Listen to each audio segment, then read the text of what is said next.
I never thought a simple birthday present could unravel 23 years of marriage and reveal family secrets that would change everything I thought I knew about the people I loved most. What started as my sister-in-law's supposedly innocent gift to my teenage son became the catalyst for discoveries that left our entire family reeling. And honestly, I'm still processing everything that happened. Let me start from the beginning, because this story has more twists than a roller coaster, and I need to get it all out somewhere. My name is David. I'm 46 years old, and until 6 months ago, I thought I had a pretty good handle on my life. I've been married to my wife Sarah for 23 years. We have an 18-year-old son named Marcus who just graduated high school, and I run a small but successful accounting firm in our suburban town. Nothing too exciting, but comfortable and stable, which is exactly how I like it. Sarah and I met in college, got married young, and had Marcus when we were both 25. We've had our ups and downs like any couple, but we've always been solid, or at least I thought we were. Sarah works as a high school English teacher, and she's always been the more social one in our relationship. She's got this infectious laugh, and this way of making everyone feel welcome, which is probably why everyone in town knows and loves her. Me, I'm more of the quiet, behind-the-scenes type. I handle our finances, make sure the bills get paid, plan our vacations down to the last detail. We balance each other out pretty well, or so I believed. The problem in our story isn't Sarah though, it's her sister Kelly. Kelly is 2 years younger than Sarah, never married, no kids, and works in marketing for some big company in the city about an hour away from us. She drives a flashy red convertible, always has the latest everything, and has made it pretty clear over the years that she thinks Sarah settled when she married me. Not in so many words, but you know how it is, with subtle digs and backhanded comments. She's always going on about how Sarah could have been a writer, how she's too smart to be stuck teaching high school kids, how she deserves more adventure in her life. Real supportive sister stuff, right? I've never liked Kelly, and the feeling has always been mutual. She thinks I'm boring and beneath her sister, and I think she's a manipulative troublemaker who gets off on stirring up drama. Sarah has always played peacekeeper between us, insisting that Kelly means well and just wants what's best for her. I've kept my mouth shut for the sake of family harmony, but if I'm being completely honest, Kelly has always made me uncomfortable in a way I couldn't quite put my finger on. The whole mess started back in March, when Marcus turned 18. Sarah wanted to throw him a big graduation party, since he'd been accepted to State University with a partial academic scholarship. We're proud parents, what can I say? We invited both sides of the family, some of his friends, a few of our neighbors, the usual crowd. It was a nice evening, nothing too fancy. Just burgers on the grill, and a cake from the good bakery downtown. Everything was going fine, until it came time for presents. Marcus had already opened the usual stuff, some cash from grandparents, a new laptop from us for college, gift cards from friends. Then Kelly showed up with this beautifully wrapped box that was clearly more expensive than anything else on the table. You know how some people have that gift for making everyone else's presents look cheap? That's Kelly. Marcus opened it up, and inside was one of those Ancestry DNA testing kits. You know the ones I'm talking about. Spit in a tube, mail it off, find out where your ancestors came from, and maybe connect with distant relatives. Kelly made this big speech about how she thought it would be fascinating for Marcus to learn about his heritage before heading off to college, how it would give him a sense of connection to his roots, all that stuff. On the surface, it sounded thoughtful and educational, but I knew Kelly, and something about the way she was watching Sarah's face when she explained the gift made my stomach twist. Sarah went pale for just a second, then forced a smile and said, "What a thoughtful idea it was." Most people probably didn't notice her reaction, but I've been married to the woman for over 2 decades. I know when she's uncomfortable, even when she's trying to hide it. I wanted to say something right then and there. Maybe suggest that Marcus wait until he was older, or that we should research the company first. But I didn't want to make a scene. At my son's party, Marcus was excited about it, asking Kelly all kinds of questions about how it worked and what he might find out. She was eating up the attention, explaining how these tests could reveal Native American heritage, or connections to European royalty, or long-lost family members. She made it sound like this amazing adventure he was about to embark on. After everyone left that night, I brought it up with Sarah while we were cleaning up. I asked her if she was okay with Marcus doing the DNA test, mentioned that I'd noticed she seemed a little hesitant about it. She brushed me off, said she was just surprised by the gift, and that of course it was fine. She even said it might be interesting to learn more about our family histories, but something in her voice didn't ring true, and she avoided making eye contact with me while she said it. That should have been my first real warning sign, but I convinced myself I was being paranoid. Maybe Sarah was just tired from hosting the party, or maybe she was worried about the privacy implications of those DNA tests. I'd read articles about how the companies could share your genetic information, or how it might be used against you. Somehow, I figured that was probably what was bothering her. Marcus sent off his sample about a week later, and then we all kind of forgot about it. The company said results would take 6 to 8 weeks, and life got busy with graduation preparations and college planning. Marcus was excited about starting school in the fall. Sarah was dealing with end-of-year stuff at her job, and I was in the middle of tax season at work. The DNA kit became just another thing on the back burner. If you're still following along with this crazy story, I appreciate it because it gets so much more complicated from here. And I honestly need people to understand how all of this unfolded. The waiting period gave me time to almost forget about my initial unease, which maybe was a mistake. About 5 weeks after Marcus sent in his sample, Kelly started calling more frequently. This wasn't normal for her. Usually we heard from her maybe once a month, and that was mostly Sarah talking to her while I stayed out of it. But suddenly she was finding excuses to check in, asking about Marcus's graduation plans, wondering if we'd heard anything about his DNA results yet. She'd call during dinner or late in the evening, and she always seemed disappointed when I answered the phone instead of Sarah. Sarah started acting differently too, though it was subtle at first. She'd get these strange looks on her face when Kelly would call, like she was bracing herself for something. She started going to bed earlier and getting up later, which wasn't like her at all. She's always been an early riser who liked to have coffee and read the news before starting her day, but suddenly she was sleeping in and seeming distracted when she was awake. I tried talking to her about it a couple of times, but she insisted everything was fine. When I suggested maybe she was stressed about Marcus leaving for college, she agreed a little too quickly. It felt like she was grabbing onto any explanation that would end the conversation. Looking back now, I realized she was probably terrified about what those DNA results might reveal. But at the time, I just thought she was going through some kind of empty nest syndrome thing. The results came back on a Thursday in early May. Marcus was at school when the email notification arrived, so Sarah was the first one to see it. I was at work when she called me, and I could tell immediately that something was very wrong. Her voice was shaky, and she kept starting sentences without finishing them. She said we needed to talk when I got home, that something had come up with Marcus's DNA results, but she wouldn't tell me what over the phone. I spent the rest of the day trying to concentrate on client meetings while my mind raced with possibilities. I thought maybe the test had revealed some kind of genetic health issue, or maybe there was some family secret about adoption that I didn't know about. I never imagined what I was actually about to learn. When I got home that evening, Sarah was sitting at the kitchen table with her laptop open and papers scattered everywhere. Marcus wasn't home yet. He'd gone to hang out with friends after school, so it was just the two of us. Sarah looked like she'd been crying, and there was this heavy tension in the air that made my chest tight. She turned the laptop toward me without saying anything, and I could see Marcus's DNA results displayed on the screen. At first, I didn't understand what I was looking at. There were all these percentages and geographic regions, charts showing ethnic background and genetic connections. It looked like what I'd expected, a mix of European ancestry with a few surprises thrown in. But then Sarah clicked on a different tab, one labeled DNA Relatives, and that's when my world started to crumble. The screen showed a list of people who shared DNA with Marcus, ranked by how closely they were related. At the top of the list, marked as a close family match with something like 25% shared DNA, was a name I didn't recognize. Jennifer Walsh. Sarah pointed to the name with a trembling finger and said that according to the site, this woman was either Marcus's aunt or half-sister. Given the age listed on Jennifer's profile, she was 42, just 4 years younger than Sarah. The half-sister option seemed more likely, but that would mean Marcus had a half-sister I'd never heard of, which would mean either Sarah or had a child from before our marriage that we'd somehow never mentioned. I stared at the screen for what felt like forever, trying to make sense of what I was seeing. I knew it couldn't be me. I'd never been with anyone else seriously enough to have had a child, and I definitely would have remembered something like that, which meant it had to be Sarah, but that seemed impossible too. We'd been together since college, and she'd always told me I was her first serious relationship. That's when Sarah dropped the real bombshell. She told me that when she was 19, before we met, she'd had a brief relationship with someone and had gotten pregnant. She said she'd been scared and young and felt like she had no choice but to give the baby up for adoption. She'd never told anyone in her family, not even Kelly, and she'd certainly never told me. She said she'd thought about telling me over the years, but as time passed it became harder and harder to bring up, until it felt like this secret from another life that had nothing to do with our family. I felt like the floor had disappeared from under me.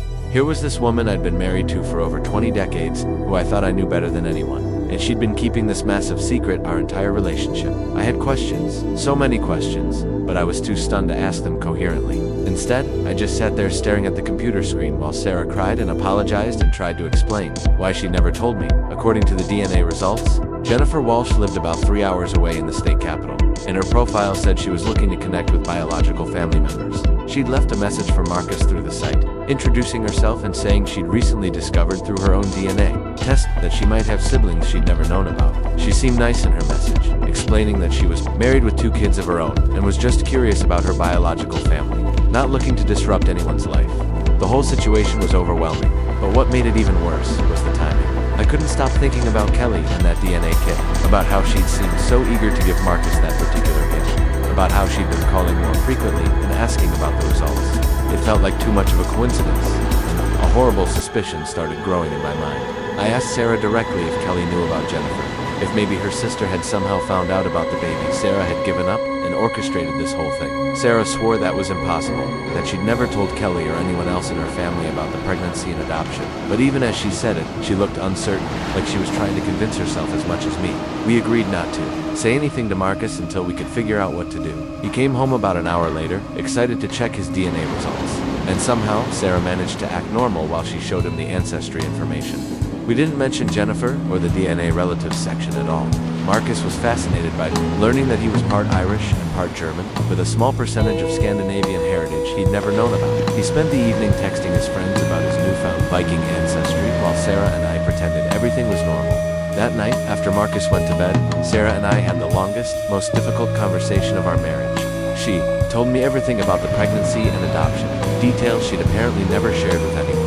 She'd been working as a summer camp counselor the year before starting college when she'd met Jennifer's father, who was a few years older, and working as a maintenance supervisor at the camp. His name was David too, ironically, though she called him Dave to distinguish between us. Their relationship had only lasted a few weeks, just a summer romance that she'd thought was harmless until she realized she was pregnant at the end of August. She'd been terrified to tell her parents, who'd had high expectations for her college career and wouldn't have understood. She'd managed to hide the pregnancy through her first semester of college, then took a leave of absence in the spring, supposedly to work and save money. She'd actually spent those months at a home for unwed mothers several states away, where no one from her hometown would see her. The adoption had been arranged through the home, and Sarah had never had any contact with Jennifer or her adoptive family after the birth. She'd chosen not to leave any information that would allow them to contact her later, thinking it would be better for everyone if she just disappeared from the situation entirely. She'd gone back to school that fall, met me a few months later, and tried to put the whole experience behind her. Hearing all of this was like discovering I'd been married to a stranger. I understood why a scared 19-year-old might make the choices Sarah had made, and I even understood why she might not have told me about it in the early days of our relationship. But we'd been together for over 20 years, had built a life and raised a son together, and she'd never once hinted at any of this. Every time we talked about wanting children, every time we discussed our families and our pasts, she'd had opportunities to tell me the truth, and she'd chosen not to. I was hurt and confused and angry, but I was also trying to process what this meant for our family going forward. Marcus had a half-sister he'd never known about, a woman who seemed interested in connecting with him. Jennifer had left her contact information in case Marcus wanted to reach out, and part of me thought maybe we should let him make that choice. For himself, he was 18. After all, legally an adult who could make his own decisions about family relationships. But I was also still suspicious about Kelly's role in all of this, and I knew that conversation was going to happen. Soon, the next morning, while Marcus was at school, I called Kelly and asked if she could come over that evening. I didn't tell her why, just that Sarah and I wanted to talk to her about something important. She sounded surprised, but agreed to drive out after work. Kelly arrived around 7 that evening, and I could tell she was nervous, even though she was trying to act casual. She kept asking what this was all about, making jokes about feeling like she was being called to the principal's office.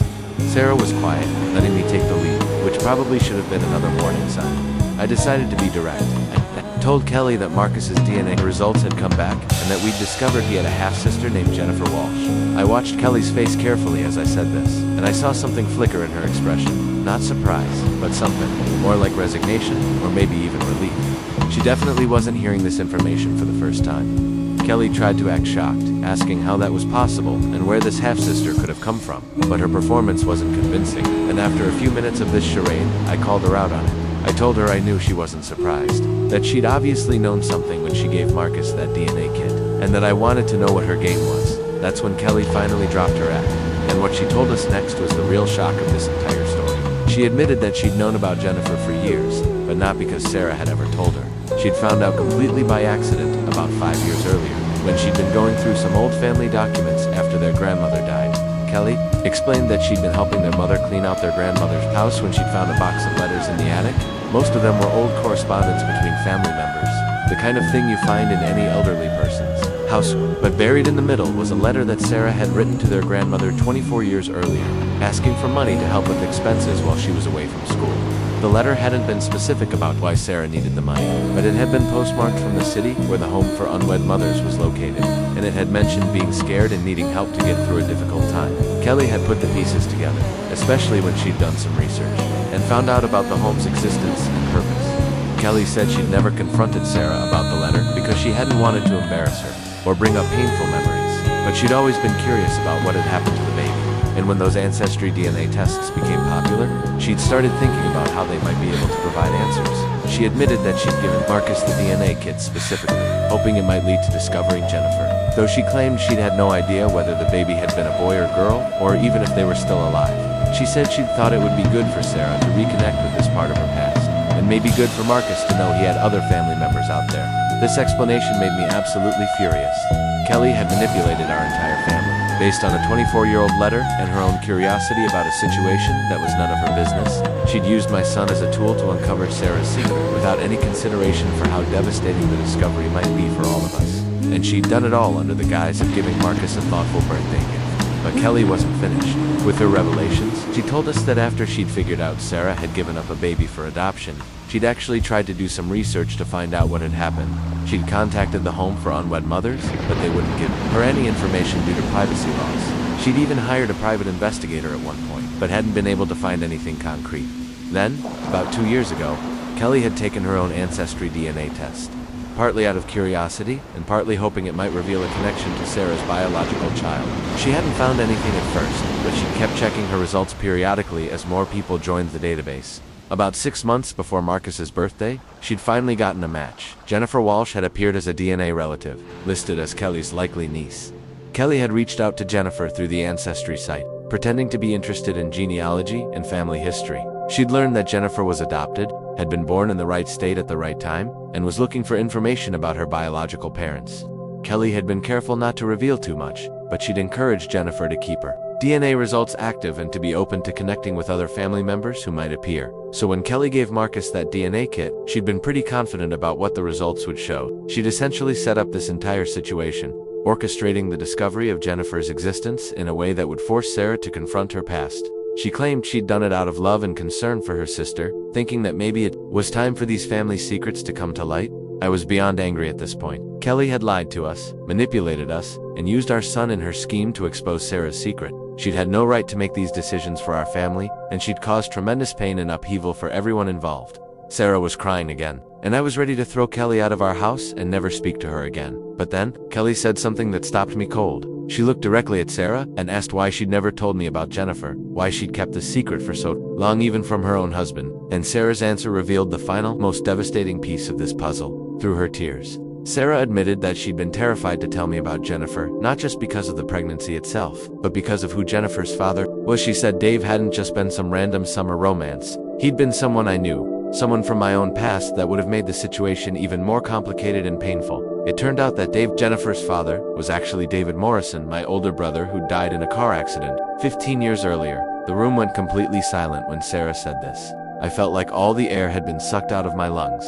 My brother David had been 5 years older than me, and we'd been incredibly close growing up. He'd been my hero, the person I'd looked up to more than anyone else in the world.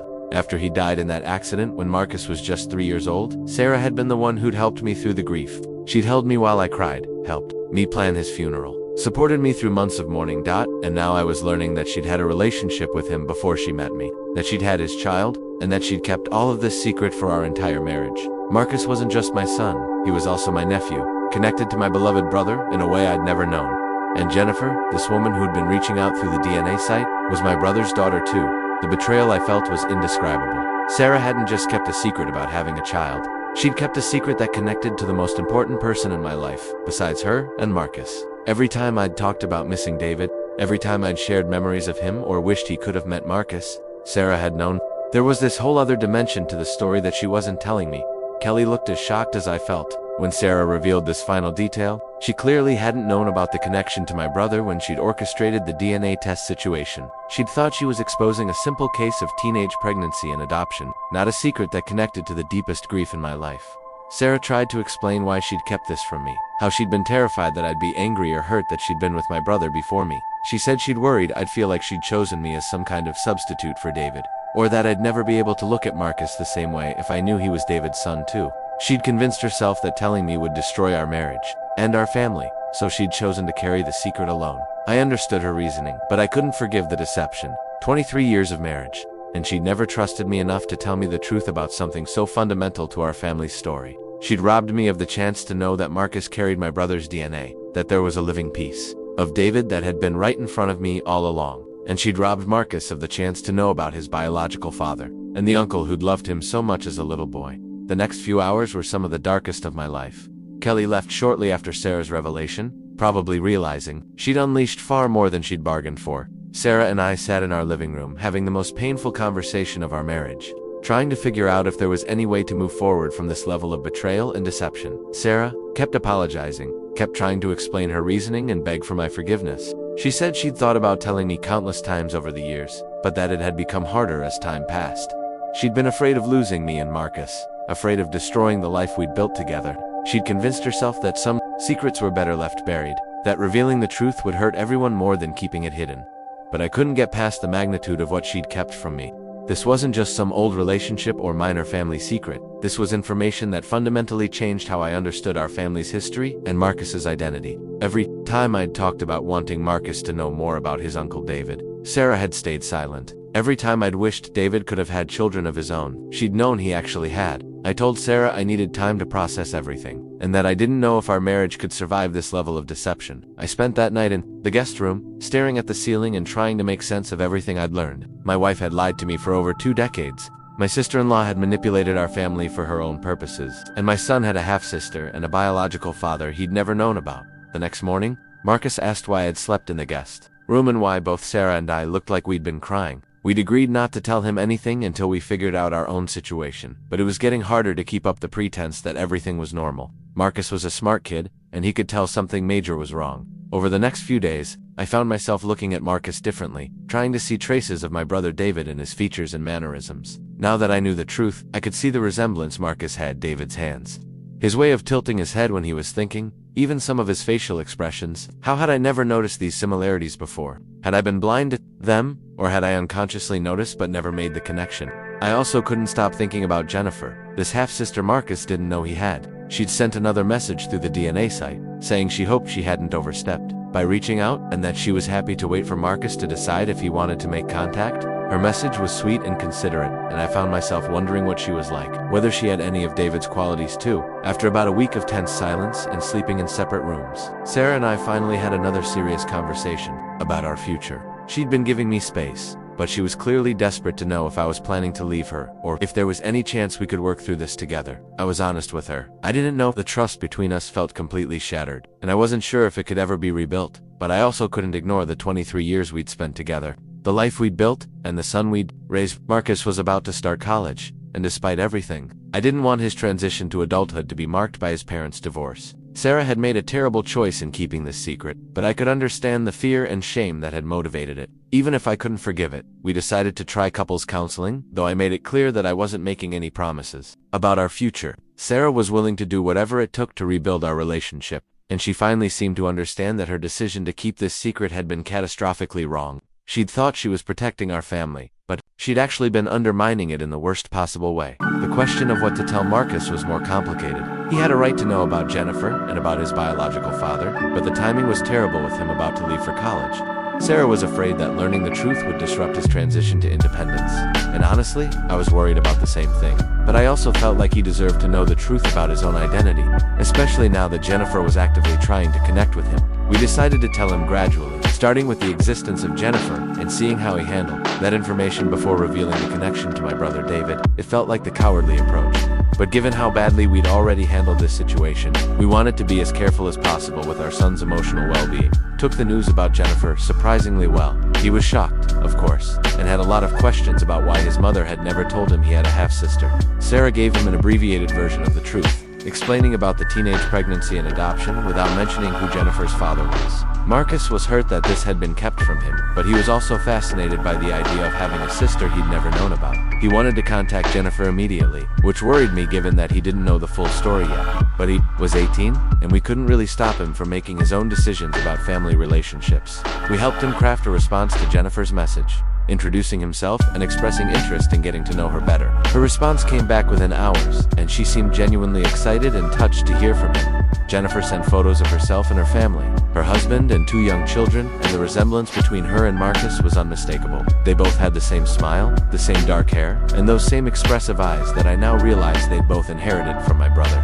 David. Looking at Jennifer's photos was like seeing a piece of David that I'd thought was lost forever, and it brought up a whole mix of emotions I wasn't prepared for. Over the next few weeks, Marcus and Jennifer began corresponding regularly through email and text messages. She was warm and funny, sharing stories about her life and asking about his plans for college. She made it clear that she wasn't trying to insert herself into his life in any dramatic way, but that she was grateful to finally have a connection to her biological family. She mentioned that she'd always wondered about her birth parents and had hoped someday to find at least some information about where she came from. Watching Marcus develop a relationship with Jennifer was bittersweet. On one hand, I was happy to see him connecting with this part of his family, and Jennifer seemed like a genuinely good person who cared about his well-being. On the other hand, every interaction between them reminded me of the massive secrets Sarah had kept, and how different our family's story could have been if she'd been honest from the beginning. Sarah and continued going to counseling sessions twice a week, slowly working through the trust issues and communication problems that had led us to this crisis. Our therapist helped me understand some of the social pressures and shame that had influenced Sarah's decision to keep the pregnancy secret initially, and how that secret had then become harder and harder to reveal as time passed. But understanding her reasoning didn't automatically fix the hurt and betrayal I felt. Meanwhile, Kelly had been trying to contact both of us, wanting to apologize and explain her actions. I wasn't ready to forgive her for manipulating our family, but Sarah eventually agreed to meet with her. Kelly was apparently devastated by how her scheme had backfired, claiming she'd never intended to cause so much pain and upheaval. Thought she was helping Sarah by forcing her to confront her past, but she'd completely underestimated the emotional complexity of the situation. About 6 weeks after the initial revelation, Sarah and I finally told Marcus the complete truth about Jennifer's parentage. We sat him down one evening and explained that his biological father wasn't me, but my brother David, the uncle he'd heard so many stories about but had been too young to really remember. We told him how much David had loved him as a baby, how proud he'd been to be an uncle, and how devastated he would have been to miss watching Marcus grow up. Marcus's reaction was different from what I'd expected. Instead of being upset or confused, he seemed almost relieved to finally understand all the pieces of the puzzle. He'd been wondering why Jennifer looked so familiar to him, why he felt such an immediate connection to her, despite never having met her before. Learning that they shared the same biological father helped explain those feelings. He also said something that really struck me. He told me that I was still his real father, the one who'd raised him and taught him and been there for every important moment of his life. He said David might be his biological father, but I was his dad. And nothing about these revelations changed that relationship. It was exactly what I needed to hear, and it helped me start processing my own complicated feelings about the situation. Marcus asked if he could tell Jennifer the truth about their shared parentage, and after some discussion, Sarah and I agreed. Jennifer deserved to know who her biological father was, especially since he was no longer alive to be hurt by the revelation. Marcus called her that evening and explained everything, and her reaction was incredibly moving. Jennifer cried when she learned that David had been her biological father, not just because she finally had a name and an identity for the man who'd helped create her, but because Marcus was able to share so many stories about what David had been like. Through Marcus, she was able to learn about her father's personality, his interests, his dreams, and his deep love for family. It gave her a connection to her biological roots that she'd never thought she'd have. She also asked if she could see photos of David, and if it would be possible to visit his grave. These requests opened up a whole new dimension of the situation that I hadn't considered. Jennifer wasn't just Marcus's half-sister, she was also David's daughter, which made her a part of my extended family in a way that felt both wonderful and complicated. I found myself wanting to welcome Jennifer into our family, to share stories about David and help her understand the man who had been her biological father. But I was still struggling with my feelings about Sarah's deception, and the idea of expanding our family circle felt overwhelming given everything else we were trying to work through. The summer passed in a blur of counseling sessions, family conversations, and gradual relationship building. Jennifer came to visit us in July, bringing her husband and children for a long weekend that was both joyful and emotionally intense. Seeing her interact with Marcus was amazing. They had this instant sibling bond that was beautiful to watch. And meeting David's grandchildren, these 2 little kids who carried his genetic legacy, was incredibly moving. Jennifer's visit also gave Sarah and me a chance to see how we functioned as a family unit. When When dealing with this new reality, despite all our marital problems, we were able to work together to make Jennifer feel welcome and help facilitate her relationship with Marcus. It gave me hope that maybe we could find a way to move forward, even if our marriage would never be quite the same as it had been before. As Marcus's departure for college approached, he asked if Jennifer could come to his graduation party. It would mean introducing her to our extended family and friends, officially acknowledging her existence. As part of our family story, Sarah was nervous about the gossip and questions this would generate, but I realized I didn't care anymore what people thought. Jennifer was David's daughter and Marcus's sister, and she deserved to be included in this important milestone. The graduation party ended up being a healing experience for all of us. Jennifer fit in naturally with our family and friends, and everyone was charmed by her warmth and humor. Several people commented on how much she looked like Marcus, and a few of David's old friends were amazed by how much she reminded them of him. It felt like we were finally integrating this missing piece of our family puzzle. Kelly came to the party too, and while things were still strained between us, I was able to have a civil conversation with her about everything that had happened. She apologized again for her manipulation and interference, acknowledging that she'd been completely wrong to orchestrate the DNA test situation. She said she'd learned a hard lesson about the difference between curiosity and genuine concern for family well-being. More importantly, Kelly and Sarah had several long conversations over the summer about their relationship and the secrets that had come between them. Kelly admitted that she'd always felt like Sarah was hiding something from the family, and that her discovery of the old letter had confirmed her suspicions. But she also acknowledged that her decision to force the truth into the open had been selfish and destructive. As fall approached and Marcus prepared to leave for college, Sarah and I had to make some final decisions about our marriage. The counseling had helped us communicate better and understand each other's perspectives, but the fundamental trust issues remained. I still felt betrayed by the 23 years of deception, and Sarah still felt defensive about her original decision to keep the pregnancy secret. But we'd also seen how our family could function when we worked together to support Marcus and welcome Jennifer. We'd learned that we still cared deeply about each other's well-being, even if our romantic relationship had been damaged. And we'd both come to understand that divorce would create even more upheaval for Marcus during an already difficult transition period. We decided to stay together, but with the understanding that rebuilding our marriage would be a long process that might not ultimately succeed. We were committed to continuing counseling and to being completely honest with each other going forward, but we weren't making any promises about recreating the relationship we'd had before. In many ways, it felt like we were starting over as different people who'd been shaped by this traumatic experience.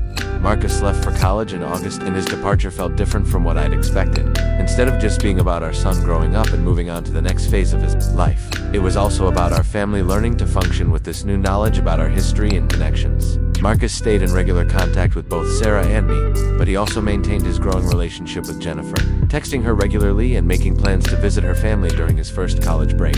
Jennifer became a regular part of our lives in a way that felt natural and right.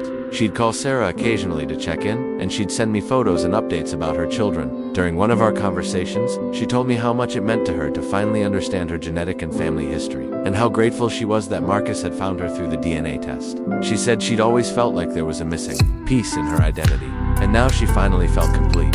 The irony wasn't lost on me. Kelly's manipulative scheme to expose Sarah's secret had ultimately brought our family a gift we didn't even know we'd been missing. Jennifer's presence in our lives was a connection to my beloved brother David that I'd never thought I'd have again. Through her and her children, David's legacy lived on in a way that brought me tremendous comfort and joy. As the months passed, I found myself thinking differently about the entire situation. Yes, Sarah had made a terrible mistake in keeping such a massive secret for so long. And yes, Kelly had been completely wrong to manipulate our family the way she had. But the end result was that we'd gained a family member we'd never known existed, and Marcus had found a sister who clearly adored him. Jennifer's adoption had given her a loving family and a good life, but it had also separated her from her biological roots in a way that had left her with questions and longings she'd carried for years. Our family had been living with an incomplete story, missing a connection to David that could have brought us comfort during our years of mourning his loss. The DNA test had corrected both of these situations in a way that felt almost like destiny. Sarah and I continued working on our relationship through individual and couples counseling. Slowly, very slowly, we began to rebuild trust and intimacy. It helped that we were both committed to complete honesty going forward. No more secrets, no more protecting each other from difficult truths. We established new patterns of communication that felt more authentic and vulnerable than what we'd had before. The process wasn't easy, and there were plenty of setbacks and difficult conversations along the way. But gradually, I began to understand the fear and shame that had motivated Sarah's original decision to keep the pregnancy secret, and she began to understand how devastating her deception had been for me. We learned to talk about David's memory in a new way that incorporated his relationship with Sarah and his biological connection to Marcus. Marcus thrived during his first year of college, partly because he felt like he finally understood his complete family story. He wrote an essay for one of his classes about identity and family secrets, and he shared it with both Sarah and me. In it, he wrote about how learning the truth about his parentage had been initially shocking, but ultimately freeing. He said he felt more connected to his family history now, that he understood all the relationships and connections that had shaped his existence. He also wrote about his relationship with Jennifer, and how finding a sister had given him a sense of extended family that he'd never had before. As an only child, he'd sometimes felt like he was carrying the entire weight of his parents' expectations and hopes. Having Jennifer meant having someone else who understood his family dynamics and who could share the responsibility of maintaining family connections. During Marcus's spring break, Jennifer and her family came to visit us again, and this time the visit felt completely natural and comfortable. Her children called Sarah and me Grandma and Grandpa, which felt both strange and wonderful. Sarah had been worried about how she'd feel about David's grandchildren, given the complicated history, but she fell in love with them immediately. They brought a joy and energy to our house that reminded us both of when Marcus had been small. Jennifer also visited David's grave during that trip, bringing flowers and spending some time there alone. When she came back, she told me she'd felt a sense of peace and connection that she'd never experienced before. She said she'd finally been able to thank her biological father for giving her life, even though he'd never known she existed. It was an incredibly moving moment that helped heal some of my own remaining grief about David's death. That summer, almost exactly a year after the original DNA test revelation, our extended family gathered for Jennifer's birthday celebration. Her adoptive parents were there, along with her in-laws and children, and our side of the family including Sarah, me, Marcus, and even Kelly. It was a big, chaotic, wonderful party that felt like the kind of celebration David would have loved to be part of. Looking around at all these people connected through biology, adoption, marriage, and choice, I realized that our family story had become much more complex and beautiful than I'd ever imagined it could be. Yes, there had been secrets, and lies and manipulation that had caused tremendous pain, but there had also been love and resilience, and the capacity for forgiveness that had allowed us to create something new and meaningful from the wreckage of our illusions. Sarah and I were in a good place by then, not the same as we'd been before, but perhaps better in some ways. We'd learned to be more honest with each other about our fears and insecurities, and we'd developed a deeper appreciation for the fragility and preciousness of trust in a relationship. We'd also learned that families can be rebuilt and redefined, that love can expand to include people and relationships we never anticipated. Kelly had become a more thoughtful and careful person through this experience, more aware of the consequences of her actions, and more respectful of other people's privacy and autonomy. She'd developed a genuine relationship with Jennifer that was based on mutual respect rather than manipulation, and she'd learned to appreciate the complexity of family dynamics she'd previously tried to control.